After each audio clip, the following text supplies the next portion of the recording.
Lord Johnson's call about the education of foreign students in our British tertiary education system is utterly duplicitous.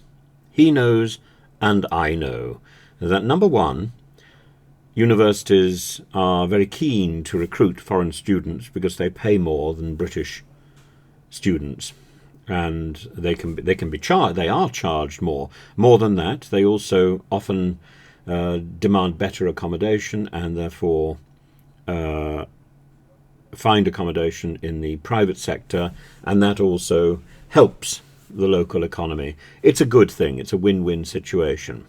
However, he knows, and as I say, it's disingenuous of him to talk about the reaching the political limits of tolerance as an ever higher number of international students come into our country. Yes, that's true. It's clear to me that the days of government support for further growth in numbers are over, and he talks about many foreign students dropping out of courses or didn't have sufficient means to support themselves. Yes, that's partly true.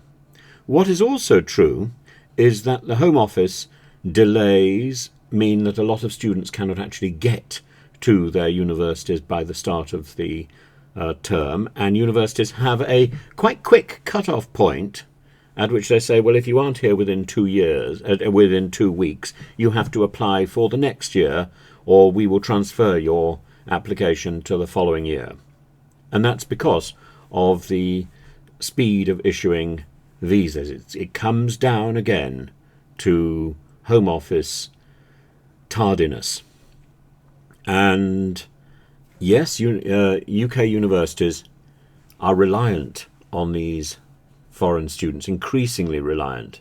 International fees and the fees being paid by international students now make up about 20% of the university's income over the whole of the UK, up from about 10% a decade ago. And so foreign students are contributing about £42 billion to the UK. That's a £10 billion increase in what they were paying in 2018, 2019, before the pandemic. We are getting a great benefit from these foreign students. But it's much bigger than that. It's much bigger than that, because we are also reaping a benefit from the English as a foreign language business model, and also from the benefit of those foreign students who then stay in our country and contribute greatly to the development of ideas, the development of industry, and the paying of taxes, despite all the rhetoric from the Home Office to the contrary. These people are extraordinarily valuable. And the signals we are sending out is of uncertainty, constant uncertainty, and a constant rejection of these people who have dedicated themselves to our education system. This is soft diplomacy at its best, and we are turning our nose up at it. And we are sending people back to their own countries, frustrated by the experience that they've had here with our bureaucracy and with our racism. There's no other word for it. And in an effort to try to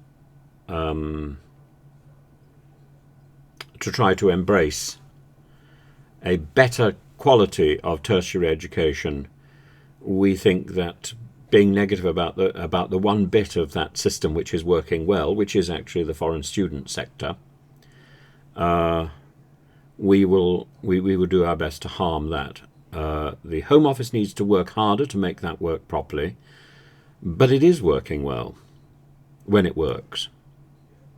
And yet now, Joe Johnson, who I always thought was quite a sensible individual, he's the chair of Future Learn. It's a global digital learning platform, and he's saying we should reduce our reliance on Chinese and Indian students while improving quality. But surely we've just done a deal with India. And China is a country that we clearly need to embrace. We have a huge, if soft diplomacy is needed anywhere, it's needed in our relationship with China. Johnson instead is trying the sort of Mrs. May nonsense of weeding out bogus or underfunded applicants and suggesting charging application fees requiring tuition fees to be paid up front, and following Canada in requiring annual living expenses to be lodged with banks in advance, or with universities in advance of their arrival. This is sort of additional punishments for these people, and it's punitive. Our top priority is to make sure that we maintain a really good university system.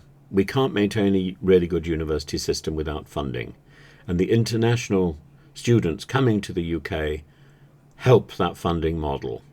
If we're going to lob that off, I think we can very quickly say goodbye to our university system completely.